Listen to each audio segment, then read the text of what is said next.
back.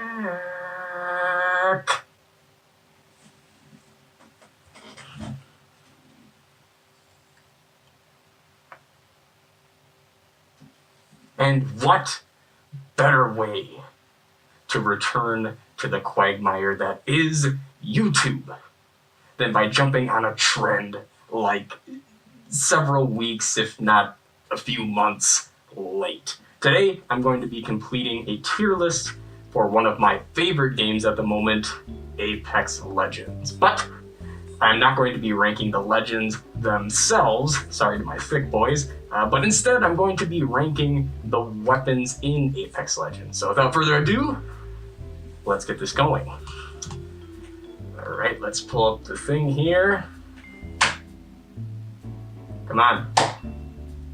Come on! Oh, okay. Okay, we got it. Good. Let's start with the EVA 8. Sorry, this is going to be a little fumbly. I don't have money for fancy software like Photoshop. I gotta use the free stuff. Okay, the EVA 8. Definitely the middle child of the Apex shotguns. It's semi-automatic, which is advantageous, especially if you can get a decent bolt for it. However, it just doesn't hold up well in a fight if you get cornered by someone who has an automatic weapon, or even a semi-automatic wielding legend with a twitchy trigger finger. So the EVA 8 is going to be placed in, let's see here, we'll put it in the D tier, unfortunately. But can you get out of a tight spot on the drop with it? Yes, but you won't see me carrying one late game or even mid game, really. Moving along to the Wingman. In the words of Don Corleone, look how they massacred my boy. The Wingman was an absolute powerhouse before it was nerfed. Out of the gate, the Wingman used to have a stock capacity of 6 rounds. That has since been lowered to 4 rounds. Admittedly, the nerf was probably needed just to balance it a bit. With 6 rounds stock, you'd still be in an okay spot without finding an extended magazine for it, but at 4 rounds, you're definitely going to need a level 1 mag to make it a bit more usable. That being said, the Wingman still packs a punch, and if you have a Deadeye on your team, ping this bad boy for him. A couple of well-placed shots, and you've got a knock. The Wingman isn't really an appropriate name because this pistol can be the star of the show in the right hands. I'm going to put the Wingman in the B tier, just because there's a little room for error if someone gets the jump on you, there is a little room for error if someone gets the jump on you. And it's not particularly forgiving if you're going to need to panic fire it, so B tier it is. Moving along here, we have the G7 Scout. Alright, let's move this into frame. The first of our light guns today, it's a semi-automatic rifle. The G7 Scout is the kid that gets A's in class, and he'll have your daughter home by 8 p.m. There's not much flair to it, but it's reliable. It's a great weapon on the drop if you've got a quick trigger finger. I give it credit for having decent iron sights, and you can use it in a variety of situations. If you want to use it close up, throw an HCOG or Halo sight on it. If you want to go longer distance, put a 2x4 or 3 times or another longer range sight on it. I think its biggest knock is mid to late game. The G7 Scout feels like a jack of all trades, but master of none. In short to mid-range engagements, it's going to be tough going against an R99 or Spitfire, R301, really any of those. And in long-range fights, the Kraber, Longbow, etc. beat it out. With that being said, I'm going to throw the G7 Scout in the C tier. Not bad, definitely usable, but there are other weapons I'd really prefer over it. Alright. Sorry, I couldn't really find a good image of Thermite, and I couldn't be bothered to make one up on my own because I'm lazy. Next up is a throwable, the Thermite Grenade. It has no bounce to it. When it hits the ground, whoosh, it explodes and sprays a line of fire that lingers for a while. I don't like the Thermite Grenade. I think it has its uses. If you have a team stuck in a house, You can throw the thermite grenade at an entrance to create a choke point for a little bit. You can check it behind when you are running from an enemy that's hot on your trail to slow them down. But probably the best use I've found for thermite is checking it at a downed enemy to try and finish them off. It's like taking a person who's hogtied and covered in Crisco and heaving them into a fire anthill. But despite the versatility here, it's supposed to be a weapon. And all in all, I don't think it's great at taking down enemies. Because the fact of the matter is, if you don't peg someone directly with a thermite grenade, all they need to do is take 2 steps to the side and they're in the clear. So versatility, a plus. Killability, not so much. Let's see here. Thermite's going to go down into the E tier. On to the R99. This is one of my personal favorites. The R99 is a semi-automatic light gun. Stock, the magazine comes with 18 rounds that you can spit at an enemy faster than something that spits fast. I don't know, maybe a llama with an attitude. I'm really struggling to come up with an analogy here. It's fast, that's all you need to know. This is definitely my close-up weapon of choice. You have the ability to add a stabilizer, sight, stock, and extended mag. One of the added benefits of the R99 is that it accepts the 1x digital threat sight. This pairs really well if you have a Bangalore on your team. If they smoke out an area, you can slink in and start taking down fools, or if an enemy Bangalore smokes for cover, you can use it likewise to track them down. And God forbid, if you get a gold barrel stabilizer on this thing with a digital threat and a level 3 stock and extended mag, it's done. Game over, man. If you lose a 1v1 encounter close up with that setup, it's all on you, because that is a godly setup. My one critique of the 99 is the mag capacity. The stock mag makes this weapon almost unusable. It's the one time that quick rate of fire holds it back. Because the stock mag only has 18 rounds, and that may sound like a lot, but it's gone in an instant, and because it has such a wild rate of fire, you're pretty liable to miss some shots with the amount that it bucks. That's about my only critique, however. So with that, I'm throwing the R99. Let's put that up in the A tier. It's nearly perfect for me, but the stock mag is a concern on the drop. You may find it a bit difficult to take down enemies with those 18 rounds that come out in a flash. Next up, the Peacekeeper. The Peacekeeper. I legitimately don't know where to put this.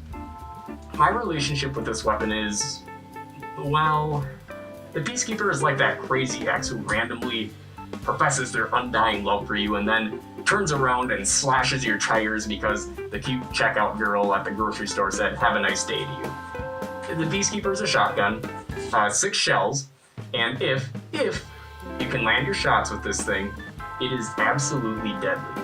There's few guns I'd rather have on the drop, and if you pair it with a precision choke, and again, can land your shots, you will pulverize fools. But that's the thing. I don't know if it's a personal problem with my aim or what it is, but I feel like one time I'll land a shot for 108 damage, and seemingly the same shot again, like a similar shot, and I'll get 8 damage. And I'm not the only person who has mentioned its inconsistency before, so I don't think it's just me. The Peacekeeper used to be my secondary weapon of choice, but I've lost so many encounters in the top 3 while holding the Peacekeeper that I just don't hold on to it for too long anymore, after the drop, that is. I'd much rather take a Prowler with a select fire or an R99 in that secondary weapon, close-up weapon slot. Alright, so where do we put it? Man, this is tough. I'm going to go ahead and put it in the B tier. I think it's ludicrous to put it in C because it's not average. In the right hands, this weapon is great. B it is. I'm going to stick with that. Next up on the list, we have the Craver. I better select that a little bit better. There we go. The Craver. Oh no, I spun it. Oh no. Here we go. Okay, the Kraber. Here's our first legendary weapon of the rankings, the Kraber. You'll only find this weapon in non-lifeline care packages because of its legendary status. It is a sniper. I honestly don't have much to say about the Kraber. It's a little unfair, I think. I'm not going to do it justice because as a gunfighter, I skew towards close-up and quick fighting. That's just my style of play. I'm not a plink and plunker. And I have to say it, at least at the moment, the meta in Apex doesn't particularly favor long-distance engagements. It favors mid and close-up fighting skills. And why is that? Well, and this isn't limited to the Kraber. You aren't going to take someone down in Apex with one shot from a sniper. Because of that, it usually gives enemies time to heal up behind cover, and your well-placed shot did nothing other than to give your position away to the enemies you just shot at, as well as the third party that's probably running to you right now. So, because of the fact that the Kraber is a sniper, in a game that currently doesn't favor sniping, and you can't get extra ammo for it because it's a sniper, I think I'm just gonna leave it here. I'm gonna put the Kraber in the C tier. I'm sorry, I know that's probably sacrilegious. I know there are guys out there that bang with the Kraber, but this is from my point of view. And if we're going on how often I carry a weapon, this would be even further down on the list because this weapon does one thing and one thing only. It snipes. I gotta be honest, I don't get knocked by snipers very often in Apex.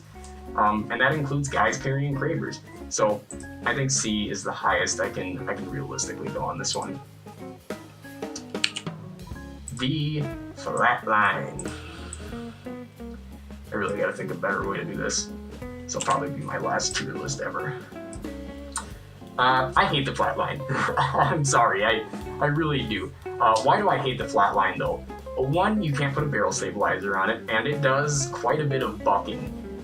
Two, the iron sights on this thing are absolute garbage, total trash. They're essentially unusable. This is enough to keep me from wanting to use this thing. If I run into a room on the drop and I have to face someone with an RE45 or Flatline, RE45, I'm dead serious, I'd take that over the Flatline.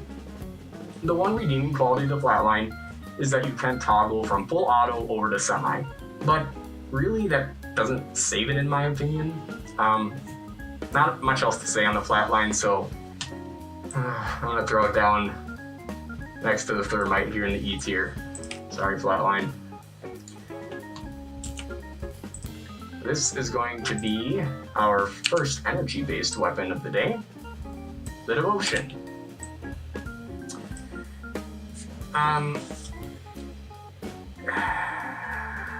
The Devotion. I'm not particularly devoted to the Devotion, you could say, but I have an appreciation for it. When Apex launched, it was really difficult to carry this gun, mostly because of the scarcity of energy ammo. But now that the Havoc is in play, they've upped the amount of available energy ammo, and it really isn't as difficult to find anymore. So if you're interested in holding it, you should be able to find the ammo. So that isn't the problem anymore. Unlike the Havoc, you can get a barrel stabilizer on this thing, and it spits. And if you can get it spun up and placed on an enemy before they shoot you, bye-bye. That enemy is gone. That's the thing though, it has spin up, and even with a turbocharger, a bit of spin up remains. It's pretty necessary to get that turbocharger on this thing, so for the Devotion, I'm also going to leave it right here on the C tier. Moving along, we have, let's do the P2020. Put it up here. Now we've got a little space.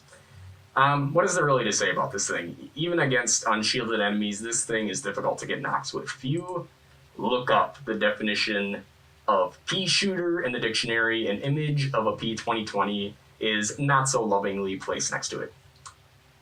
E tier for you. I mean, it really isn't worth spending much more time discussing that one.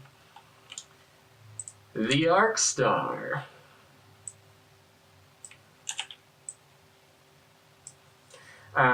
Here we have another throwable. Excuse me, the black lung is getting me. This is a grenade, kind of. It works like a sticky grenade. It has no bounce, and it attaches to the first surface that it hits. But when I first began playing Apex, I didn't like the Arc Star, not one bit. But as I've played more, I've really grown to like it. I refer to it as the Shield Buster, because it's perfect to strategically stick near an enemy hiding behind cover to bust up their shields, and then proceed to go in and make a push. It's also great for sailing through windows to hit a team that's hiding in a building. You can break doors with it. I really like the Arc Star. If I'm going to keep a throwable in my kit, it's going to be this. So for the Arc Star, you're going in the A tier, buddy. You're going next to the R99. Might be a little high for throwable, but I'm kind of comparing it to the other throwables that we have, and I do think that this is the best of the three. The Hemlock. Alright, I did it right this time. I moved it into the empty spot. Hemlock. It's the poisonous herb that knocked and finished Socrates, if you will. And it's also the name of a gun in Apex, and it's unfortunate that it's not as effective as the herb.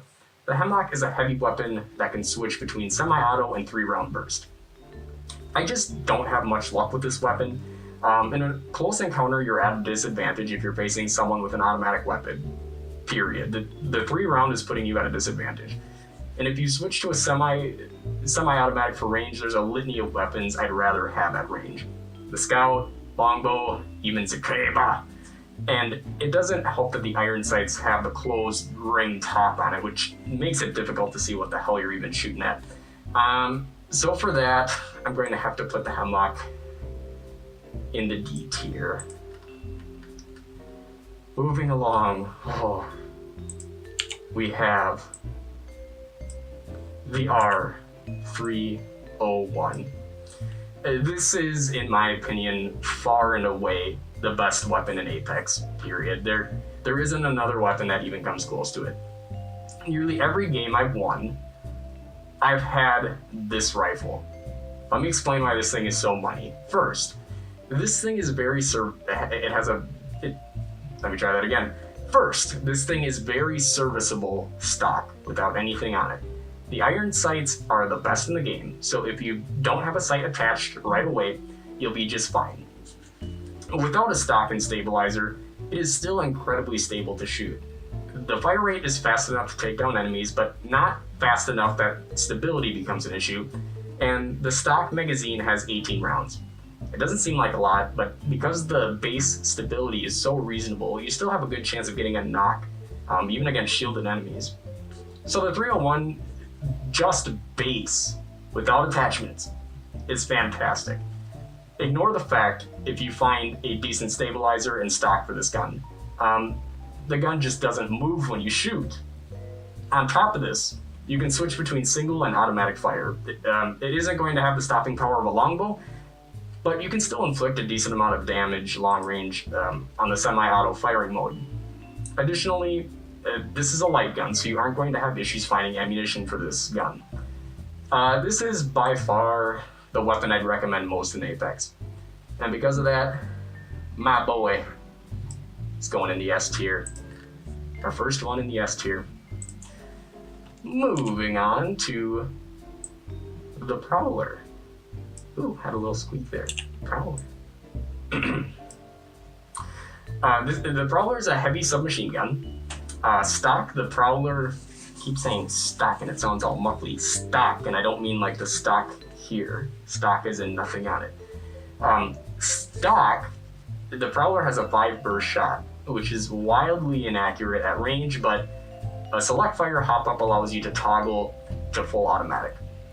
The Prowler is one of my favorite weapons to find on a drop, because at this point in the game, you're likely getting up close and personal with enemies, so the 5-round burst isn't as much of an issue, and it's great for getting some quick knocks.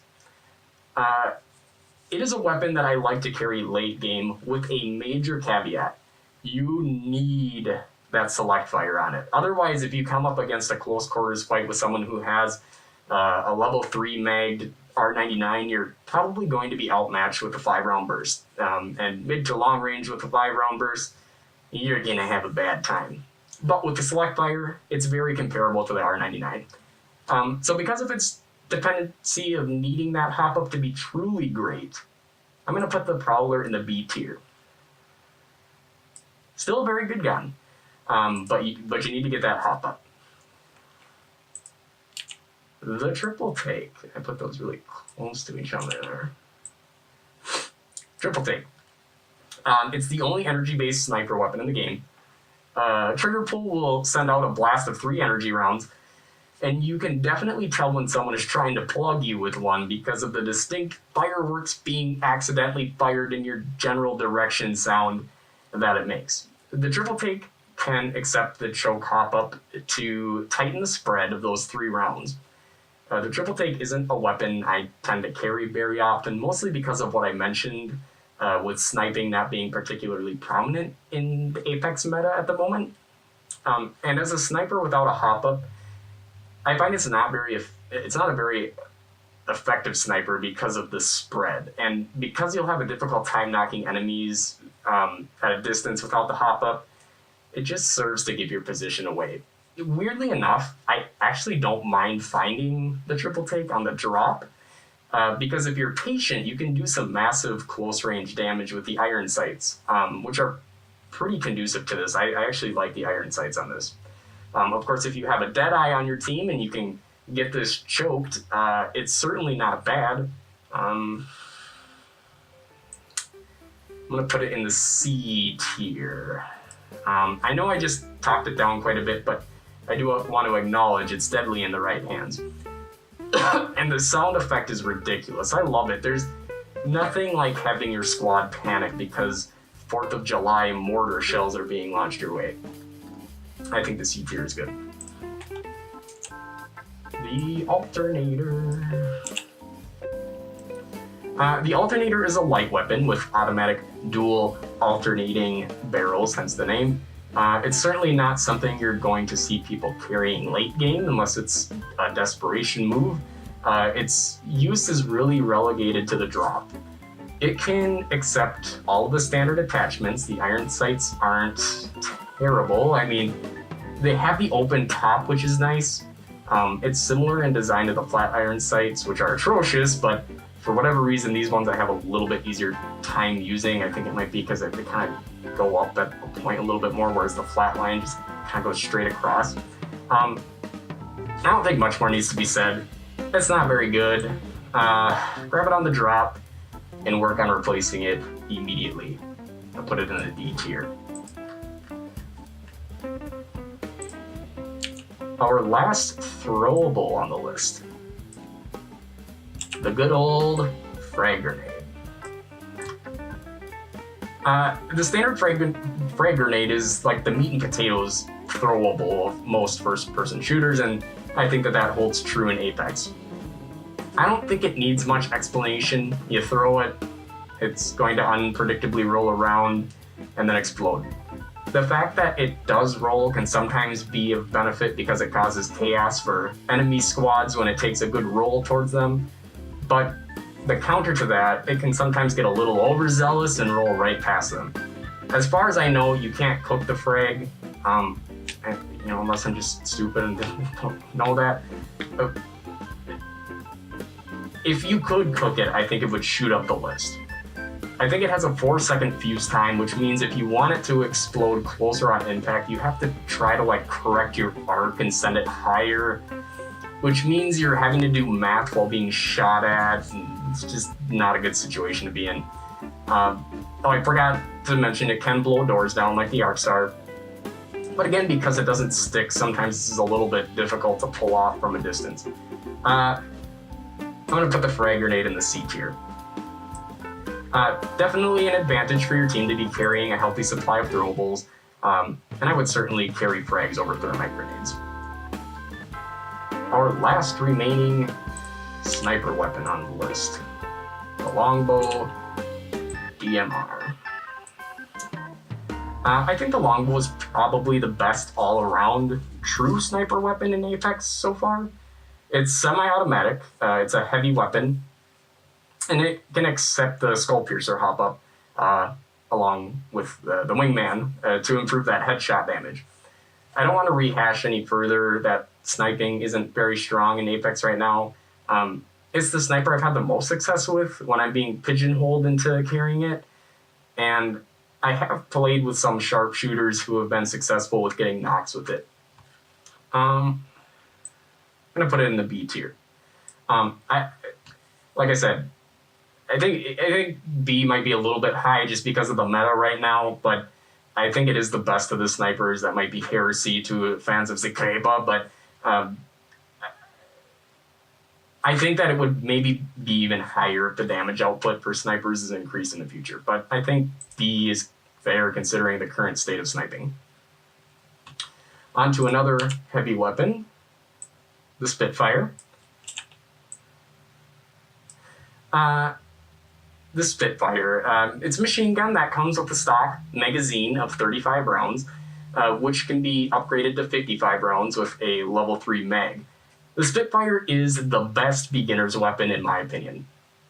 Anytime someone is playing Apex for the first time, because of how nuanced gunfighting is in Apex, the Spitfire is good for someone learning the ins and outs of how to fight. The reason it's so good for beginners is because of how forgiving it is. The 35 rounds on pickup, this weapon can lay down fire for a long time. You can hold that trigger down and expect a steady stream, which is perfect if someone is working on their accuracy, because if you miss the first couple of shots, well, you have 33 more rounds to lay down on them. And because it's a heavy weapon, the hits you do land are going to hurt. Pair it with a stabilizer and a stock, and you've got yourself a meat grinder of a weapon. Beginners and veterans alike appreciate the Spitfire. My one critique of the Spitty is that the rate of fire is a little bit slower, which assists with accuracy, but puts you at a slight disadvantage if you get jumped by a player with a quicker submachine gun. So I'm going to put the old Spittoon in the A tier. Fantastic weapon. It's good. We are starting to wind down. Let's take a look at the last legendary weapon on the list, the Mastiff. The Mastiff is a shotgun that's blast would make the Incredible Hulk's bowels quiver. It can hold 4 shells, and because it's legendary, your ability to pick up additional ammo is nixed. The Mastiff is an absolute knockdown monster. Put this weapon in the hands of a patient player who can land headshots, because if you do, you'll hear the sweet shatter of shields, allowing the rest of the squad to mop up that poor soul. The Mastiff, while being a great weapon all around, is particularly useful in endgame situations. The reason being, endgame usually occurs in close quarter situations. 1, and 2, the Mastiff is phenomenal at breaking shields, which becomes vital when you're going up against players who are likely going to have level 3 and 4 shields. The one knock against it, of course, is because it's legendary, you can't pick up additional ammo. But I'm not really going to consider that a weakness, because you're probably not going to find a Mastiff at the front end of the game, lowering your need for ammo. And frankly, if you need more ammo than what's provided with the Mastiff, it means you're either getting incredibly unlucky and getting 3rd, 4th, and 5th partied, or you're just missing your shots, at which point it doesn't matter anyway because you're probably dead. No hesitation here. It's sitting next to the 301 in the S tier. The RE45.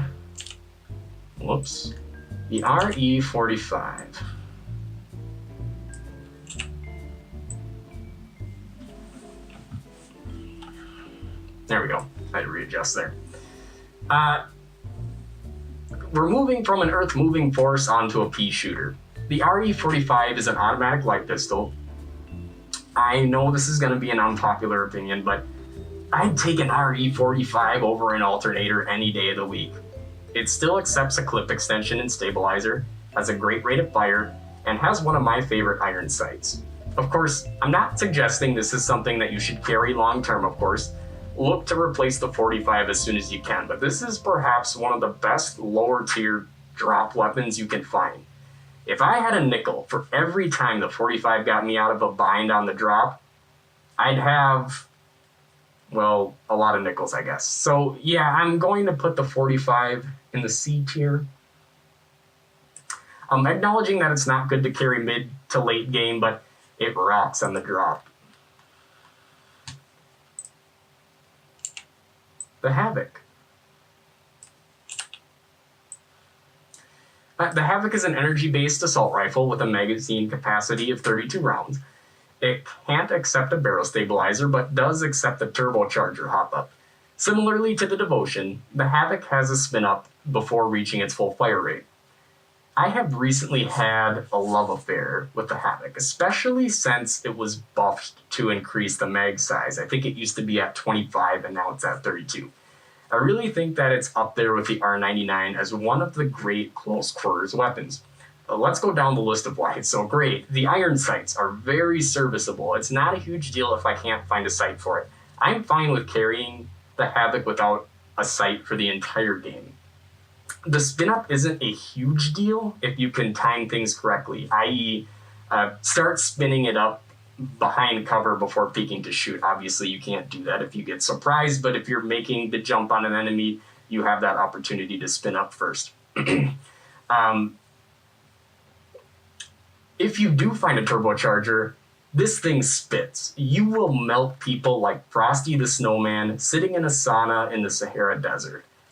Bullet drop isn't a concern because it's an energy-based weapon, and if you do want some distance to it, you can add the select fire attachment to do those charge shots. It's always a toss-up for me between carrying the 99 or Havoc as my close-range weapon. I've been leaning towards the Havoc as of late because energy ammo is pretty easy to find now. It has less attachments, so I don't need to spend time thinking if something should go on my 99 or R301, and I found that I'm more accurate with the Havoc. Best of the energy-based weapons, in my opinion, gets a slight knock for the spin-up, but it's going in the A tier. Oh boy. Last and certainly least, the Mozambique. The Mozambique is a shotgun pistol that holds 3 shells. I'm curious if the people of Mozambique, the country, know that a weapon of such terrible quality is named after their country. I fear there would be riots in the streets if they did. It would have been much more appropriate to call this weapon the DMV or a colonoscopy or something along those lines. But anyway, the Mozambique is the worst in the game. No stop. I'm not even going to try and meme it and be funny here. It's the definition of bad. When I see the Mozambique on a drop, more often than not, I run past it because I know that if I get in an encounter with someone who doesn't have a weapon and I have a Mozambique, there's a good chance they'll punch me out before I land a hit with this godforsaken weapon. F tier, no hesitation. In fact, I really should add something here. Give me one moment.